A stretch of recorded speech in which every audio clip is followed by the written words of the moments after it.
Say that again, slowly. The waitress said, her voice low but sharp enough to slice through the soft jazz and crystal chatter of a rooftop restaurant where every table cost more than most people's weekly rent. And for a second, no one breathed. Not the investors in tailored suits. Not the couples sipping $100 wine. Not even Jonathan Blake, the man who believed he owned every room he walked into. He leaned back in his chair, smirking, adjusting his cufflinks like the moment belonged to him. I said you don't belong here, he repeated louder, making sure the nearby tables could hear, because power, to him, was never quiet. It was performance, and tonight, he had an audience, phones subtly tilted, eyes flickering between discomfort and curiosity, because everyone recognized that tone, the kind that didn't ask questions, only delivered verdicts. And standing there with a tray balanced perfectly in her hands, Naomi Carter didn't move, didn't flinch, didn't apologize. She simply held his gaze with a calm that didn't match her position, a waitress in a pressed uniform. Name tag catching the golden light. Just another face most people wouldn't remember, but something about the way she stood made the air feel heavier, like the moment was stretching longer than it should. Jonathan noticed it too, that stillness, that refusal to shrink, and it irritated him more than any mistake ever could. Because in his world, people either complied or disappeared. There was no third option, and yet here she was, doing neither. Earlier that night, Jonathan had walked in like he always did, confident, controlled, a man finalizing a $500 million acquisition that would push his company into a new tier of power. Investors were watching, partners were listening, and every move mattered, but not the staff, never the staff. To him they were background, invisible, part of the machinery that kept his world running smoothly without ever being seen, and Naomi had been just that, invisible, refilling glasses, clearing plates, moving through conversations that weren't meant for her, hearing everything, remembering everything, because invisibility, sometimes, wasn't weakness, it was access. And as Jonathan's voice echoed across the room again, sharper this time, demanding, expecting submission, something shifted, not loudly, not dramatically, but enough that a few people leaned in. Sensing the edge of something they couldn't yet name, Naomi slowly set the tray down on the table beside him, her movements precise, controlled, like she was choosing every second instead of reacting to it. And when she spoke, it wasn't to defend herself, it wasn't to argue, it was something else entirely, something that didn't fit the script Jonathan had written in his head.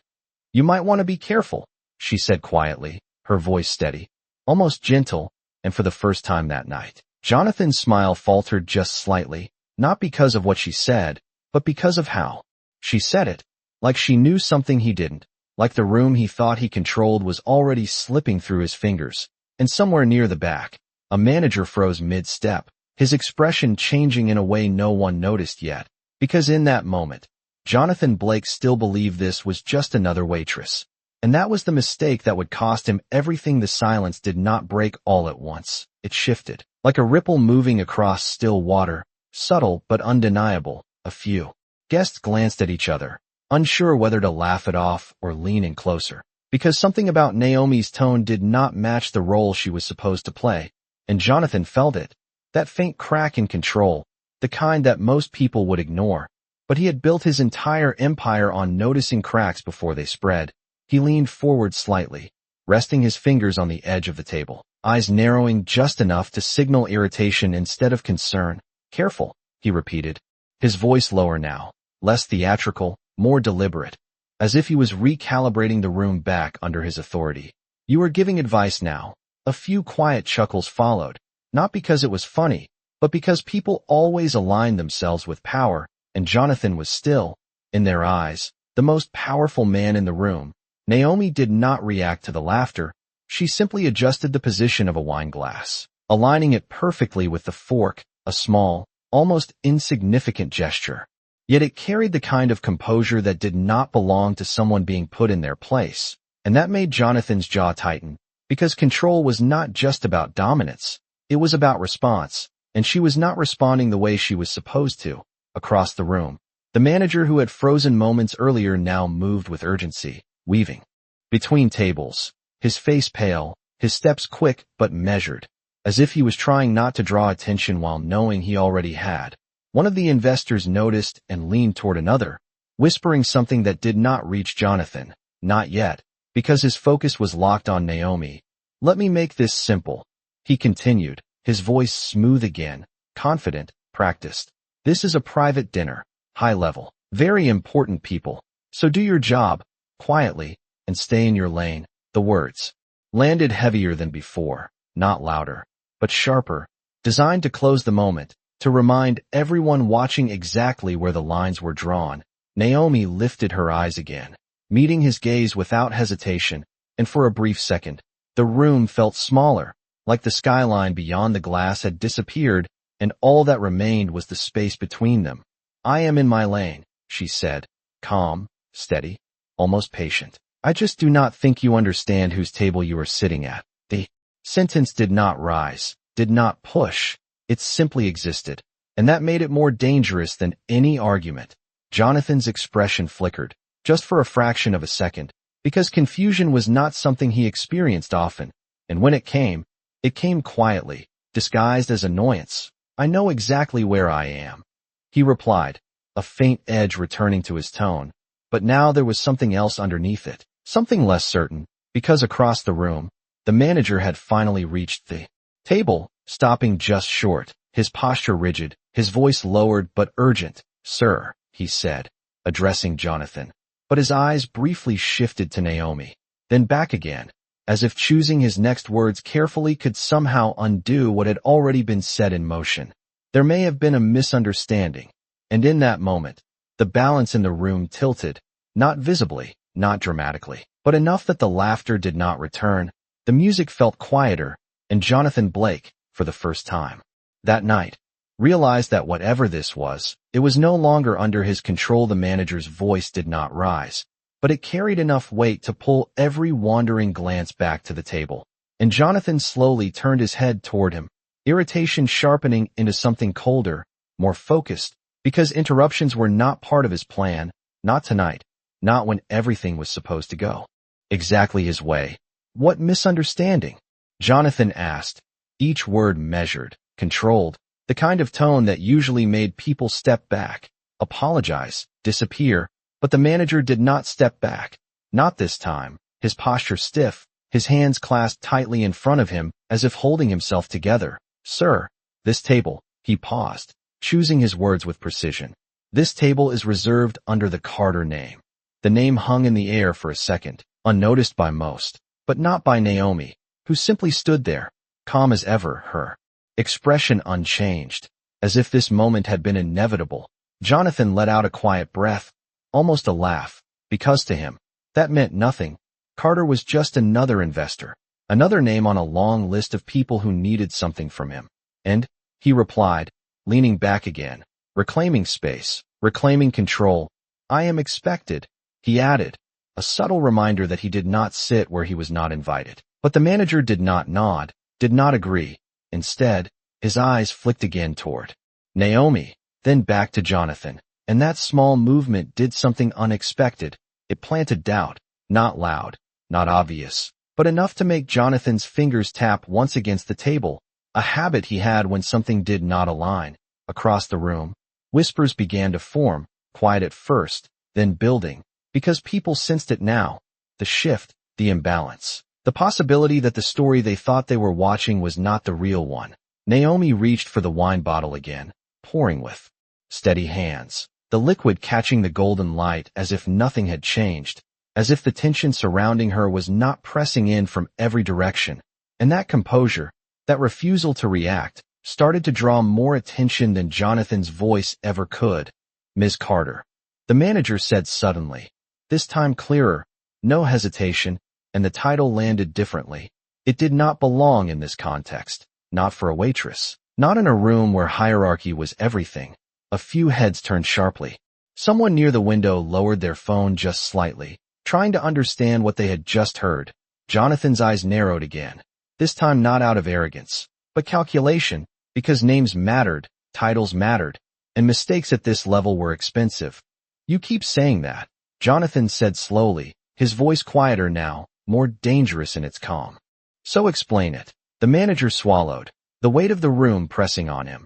But he did not look away. "She is not just staff," he said, carefully, deliberately. "She is—" He hesitated for a fraction of a second, and in that hesitation, the entire room leaned in. Waiting, Naomi did not interrupt, did not assist. She simply watched, allowing the moment to unfold exactly as it was meant to. And then the manager finished. "She is Ms. Naomi Carter," he said, emphasizing each word. "Daughter of Edward Carter." The name landed differently this time. Heavier, sharper, because Edward Carter was not just another investor. He was the investor, the man whose capital shaped markets, whose decisions moved entire industries. And for the first time that night, Jonathan Blake did not respond immediately, because the equation in his head had just changed, and he was still trying to understand how the name did not echo. It settled, heavy and undeniable, like a weight pressing down on every polished surface in the room. And for a moment Jonathan Blake did not move, did not speak, because Edward Carter was not just a name, he was leverage, influence, the kind of power that did not need to announce itself to be felt. And suddenly the numbers in Jonathan's head began to rearrange. The $500 million deal, the pending signatures, the quiet dependence he had never needed to acknowledge out loud. All of it now threading back to the one person standing across from him in a server's uniform. Naomi Carter did not shift under the attention, did not step forward, did not claim anything. She simply stood there with the same calm composure, as if the revelation had changed nothing about her, even though it had changed everything about the room. A glass clinked softly somewhere in the distance, not out of celebration but uncertainty, and the low hum of conversation dissolved into silence that felt almost intentional. Jonathan finally leaned forward again, slower this time, his confidence no longer effortless but reconstructed, piece by piece. "That is not possible," he said, not loudly, not aggressively, but with the kind of disbelief reserved for situations that did not fit the rules he trusted. The manager did not respond immediately, because there was nothing to correct, nothing to soften. The truth had already been placed in the center of the table, visible to everyone, undeniable. Jonathan's gaze shifted back to Naomi, searching now, not dismissing, not overlooking, but studying, as if trying to find the version of her he had missed, the version that did not align with the narrative he had already decided on. And what he found unsettled him more than any contradiction could, because she had not changed at all. She had always been this composed, this aware, this in control. He had simply chosen not to see it. "You are," he began, but the sentence did not finish, because for the first time that night, he did not know what role to assign her. Not waitress, not background, not invisible. The categories he relied on no longer applied. Naomi tilted her head slightly, not in defiance, not in superiority, but in quiet acknowledgement of the moment unfolding exactly as it should. "I am exactly who I have been all night," she said, her voice even, unhurried. "You just decided I was less."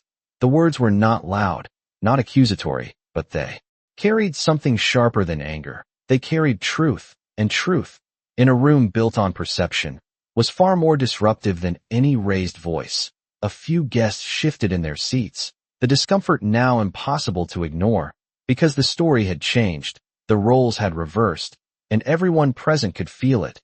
Jonathan exhaled slowly, the weight of realization settling in, not as humiliation, but as consequence. Because in his world, mistakes were not measured by embarrassment, they were measured by cost. And this one was beginning to look expensive, very expensive. And just as he opened his mouth to respond, the soft chime of the elevator sounded again from across the room, subtle, almost polite, but in the silence it felt like an announcement. And every instinct in Jonathan told him that whatever came next was not going to help him regain control. The elevator doors opened with a soft, controlled glide, the kind reserved for places where nothing was left to chance, and every head in the room turned without being told to, because presence like that did not need introduction. Edward Carter stepped out with a calm that felt heavier than any announcement. His suit simple, perfectly tailored, his expression unreadable, and yet the air shifted instantly, like the entire room had just recalibrated around him. Jonathan Blake felt it before he even fully saw him. That subtle tightening in his chest, not fear, not yet, but recognition. The kind that comes when power walks into the room and does not need to prove it. Edward's eyes moved once across the space, not scanning, not searching, simply acknowledging. And then they stopped, not on Jonathan, not on the investors, but on Naomi, his daughter, still standing beside the table in her uniform, composed, unshaken, exactly where she had been all night. And in that single look, something unspoken passed between them. Not surprise, not concern, but understanding. As if this moment had already been accounted for long before it happened. Edward took a few steps forward, measured, quiet, the sound of his shoes barely noticeable against the polished floor, yet every movement pulled attention tighter. Jonathan straightened instinctively, adjusting his posture, his jacket, trying to rebuild the version of himself that had existed just minutes ago, the one who controlled outcomes, who dictated terms. But something was different now, because control, once questioned, does not return easily. Mr. Carter, Jonathan said, his voice carefully neutral, respectful in a way it had not been before, the shift subtle but unmistakable. Edward did not respond immediately. He let the silence sit, not as a tactic, but as a natural extension of who he was, and that silence did more than any words could. It reminded everyone in the room exactly where influence truly lived. Finally, he spoke, his voice calm, steady, carrying without effort. Jonathan, he said, not as a greeting, but as acknowledgement. Then his gaze returned to Naomi, softening just slightly, not with emotion, but with clarity. Everything all right? He asked, simple, direct. Naomi nodded once, a small movement, controlled. Yes, she replied, her voice as composed as ever. I just think there was a misunderstanding. The word echoed differently now, heavier, layered with everything that had already unfolded. Edward's eyes shifted back to Jonathan, and this time, there was no mistaking the weight behind them. Not anger, not hostility, but evaluation, the kind that did not rush, did not react, simply observed and concluded. Jonathan felt it, that quiet assessment, and for the first time that night, he understood that he was no longer the one being watched with admiration. He was being measured. I see, Edward said, his tone unchanged, but the room seemed to tighten around the words, because everyone knew what was at stake, the deal, the partnerships, the future Jonathan had walked in expecting to secure, all of it now balanced on a moment he could not undo. Jonathan opened his mouth, ready to explain, to reframe, to regain ground, because that was what he did. He adapted, he recovered, he won. But before he could speak, Edward raised a hand slightly, not to interrupt, but to pause the moment itself. And in that pause, Jonathan realized something that had never occurred to him before. This was not a negotiation, and whatever came next would not be decided by him. The raised hand did not demand silence. It created it, the kind of silence that did not come from fear, but from certainty, and Jonathan felt it settle over him like a weight he could not shift. His words paused before they ever formed, his usual instincts to explain, to redirect, to regain control suddenly feeling out of place. Because this was not a boardroom, not a negotiation he could steer with confidence and precision. This was something else entirely. Edward Carter lowered his hand slowly, his gaze never leaving Jonathan, not aggressive, not emotional, just clear, and that clarity was more unsettling than any confrontation could have been. Before you say anything, Edward began, his voice even, measured. I would like to understand what happened. The words were simple, but they carried a quiet authority that did not invite performance, only truth. Jonathan nodded once, a controlled movement, buying himself a second, because he needed it, because for the first time in a long time, he was not certain which version of the story would serve him best. It was a misunderstanding, Jonathan said carefully, choosing neutrality over dominance. Your daughter and I had a brief exchange, nothing more. The phrasing was deliberate, stripped of tone, stripped of implication, but the room remembered, the room had heard, and silence does not erase what has already been witnessed. Edward did not respond immediately. Instead, he shifted his attention slightly toward Naomi, not asking, not prompting, simply allowing space for her to speak if she chose to. And that choice, that control, was something Jonathan noticed, because it was the same kind of control he valued in himself.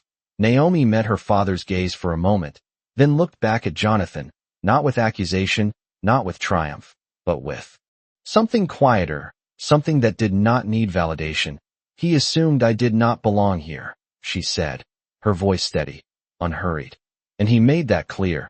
There was no exaggeration, no embellishment, just fact, and somehow that made it land heavier, because truth, when delivered without emotion, does not leave room for defense." A subtle shift moved through the guests. A few glances exchanged, a few expressions tightened, because now the moment had a shape, a narrative that could not be softened into ambiguity. Jonathan inhaled slowly, keeping his expression composed, but inside, the calculation was accelerating. He understood now, not just the mistake, but the exposure, the witnesses, the implications that extended far beyond this room. Edward nodded once, absorbing the words without reaction, then turned back to Jonathan, his expression unchanged. "And did she belong here?" he asked, not as a challenge, not as a trap, but as a question that required only one answer. And Jonathan felt it, the narrowing of options, the realization that this was not about defending his position. It was about acknowledging something he had overlooked, something that now stood directly in front of him. Undeniable. "Yes," Jonathan said finally, the word measured, controlled, but different from anything he had said earlier, because it carried recognition, not assumption. Edward held his gaze for a moment longer, then gave a slight nod, not approval, not dismissal, simply acknowledgement. And that small gesture shifted something again, not back in Jonathan's favor, but forward, into something he could not yet predict, because this moment was no longer about what had been said, it was about what it revealed. And as the silence returned, softer now, but no less present, Jonathan understood that the real consequence was not immediate, it was unfolding, and he was only beginning to see where it might lead. The word yes did not fix anything, it only clarified what had already been exposed, and the room understood that, even if no one said it out loud, because recognition after the fact does not carry the same weight as respect from the beginning. Edward Carter let the silence stretch just a moment longer, not to pressure, not to intimidate, but to allow the truth to settle where it needed to. Then he shifted his gaze slightly, no longer fixed on Jonathan, but widening just enough to include the table, the investors, the witnesses, who had quietly become part of something larger than a dinner. "Respect," Edward said calmly, "is not something you adjust once you realize who you are speaking to." His tone remained steady, almost conversational, but the words carried a precision that landed deeper than any raised voice could have. A few people lowered their eyes, others straightened in their seats, because suddenly the conversation was no longer private. It was universal, it applied to everyone in the room. Jonathan felt it, not as humiliation, but as exposure, because the rules he operated by had just been challenged in a way he could not easily dismiss. He opened his mouth, ready to respond, to clarify intent, to reclaim some form of ground. But again, the moment moved without him. Naomi stepped forward slightly, not to take control, but to participate, her presence steady, her voice calm. "It is fine," she said, not dismissing what happened, but not escalating it either. "I have seen worse." The sentence was simple, almost quiet, but it carried something that made several people shift uncomfortably, because it hinted at a pattern, not an isolated moment. Jonathan glanced at her, this time not with irritation, not with calculation, but with something closer to understanding, or at least the beginning of it, because for the first time, he was not just seeing the consequence of his words, he was seeing the context behind them. Edward studied his daughter for a brief second, then gave a small nod, not approving the situation, but acknowledging her composure, her control, something he clearly recognized and respected. Then his attention returned to Jonathan. "The deal," Edward said, shifting the conversation with deliberate clarity, "is not just about numbers." And in that instant, the room tightened again, because everyone present knew exactly which deal he meant, the one Jonathan had spent months building, the one that would redefine his company's future. "It is about who I choose to stand behind," Edward continued, his voice unchanged, but now the implications were unmistakable. Jonathan felt it fully now, not as a possibility, but as a reality. The connection between his behavior and the outcome he had assumed was already secured, and for the first time that night, The certainty he walked in with was completely gone, replaced by something far less comfortable. Accountability. I understand. Jonathan said quietly, the words no longer performative, no longer strategic, but measured, real. And that difference did not go unnoticed, not by Edward, not by Naomi, not by anyone watching. Because sincerity, when it finally appears, has a different weight than confidence ever could. Edward held his gaze for a moment, assessing, considering, then gave a slight nod, not acceptance, not rejection, simply acknowledgement of what had been said. And as the room slowly began to breathe again, conversations cautiously returning, the tension easing just enough to move forward, Jonathan realized that this was not the end of the moment. It was the beginning of its consequence, and whatever happened next would not depend on what he said, but on what he had already revealed. The room did not return to normal. It adjusted, like a system recalibrating after a fault it could not ignore. Conversations resumed, but softer, measured, every glance now carrying awareness instead of assumption. And Jonathan Blake remained still for a moment longer, not because he had nothing to say, but because he finally understood that saying more would not restore what had already been lost. Across the table, Naomi picked up the tray again, her movements unchanged, as if she had never stepped outside the role everyone had assigned to her. And yet now every movement was being watched differently, not as service, but as presence, and that shift could not be undone. One of the investors cleared his throat, attempting to steer the moment back to business, mentioning projections, timelines, the numbers that once defined the night. But the words felt thinner now, less certain, because the foundation they stood on had just been questioned in a way no spreadsheet could fix. Edward Carter listened without interruption, his expression calm, but his attention no longer fully anchored to the deal. It had moved somewhere else, somewhere deeper, where decisions were not made on profit alone.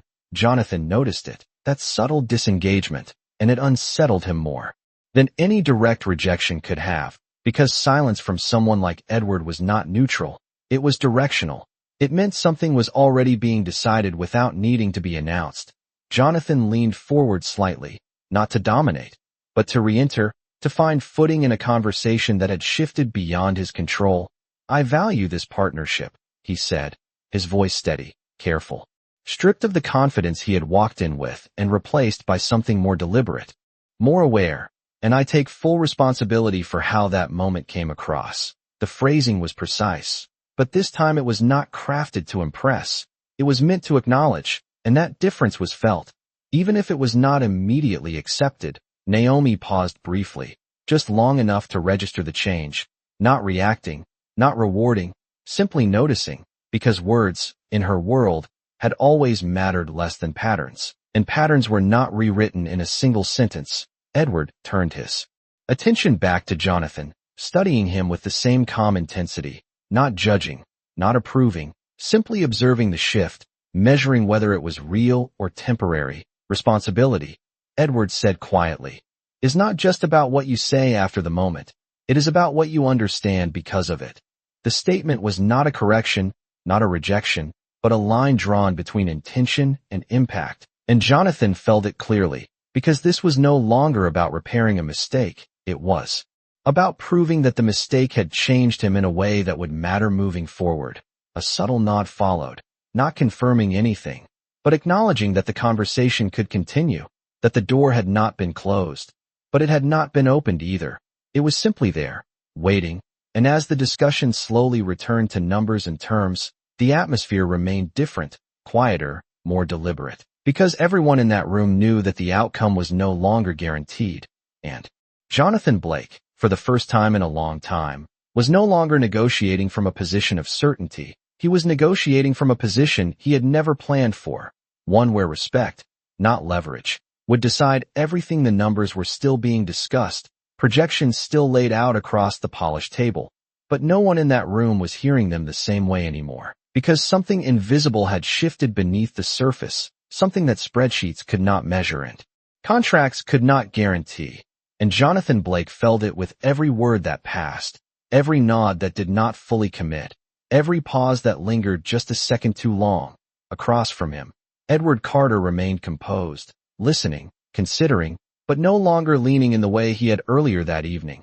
And that absence of engagement spoke louder than any objection could have, because when a man like Edward stops leaning in, it means he is already deciding whether to walk away.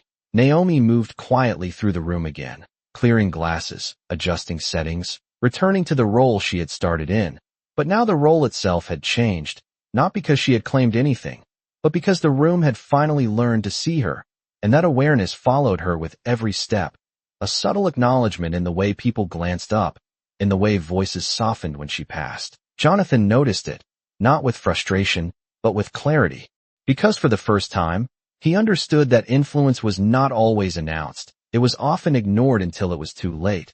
The conversation slowed, the final terms hovering just within reach, but not closing, not sealing, and Edward finally set his glass down with a quiet precision that drew attention without demanding it. "We will review the next steps," he said, his voice calm, neutral, but final enough to signal that tonight would not end the way it was supposed to. Jonathan nodded once, accepting the statement for what it was, not a rejection, not yet, but not a confirmation either. And that uncertainty carried a weight he had not anticipated, because certainty had always been his advantage, and now it was gone, replaced by something he could not control. As chairs shifted and conversations began to dissolve into smaller groups, the night slowly unwinding, Jonathan stood, adjusting his jacket again. But this time the gesture felt different, not a reset, but a recognition that something had changed beyond repair. He turned slightly, his eyes finding Naomi once more, and for a brief moment, there was no performance, no calculation, just understanding. "Thank you," he said quietly, not for the service, not for the moment, but for something he could not fully put into words. Naomi met his gaze, her expression steady, her presence unchanged.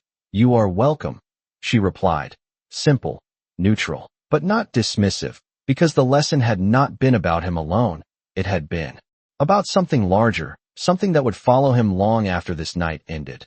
Jonathan gave a small nod, then turned toward the exit, the skyline beyond the glass stretching out before him, vast, powerful, and for the first time, uncertain, because power, he realized, was not just about owning the room, it was about understanding the people in it. And that was something he had learned too late. As the elevator doors closed behind him, the room behind him continued on, quieter, steadier, and Naomi Carter remained exactly where she had always been, not above anyone, not below anyone, simply standing in a place that had never required permission. And that night, without raising her voice, without demanding recognition, she had changed everything.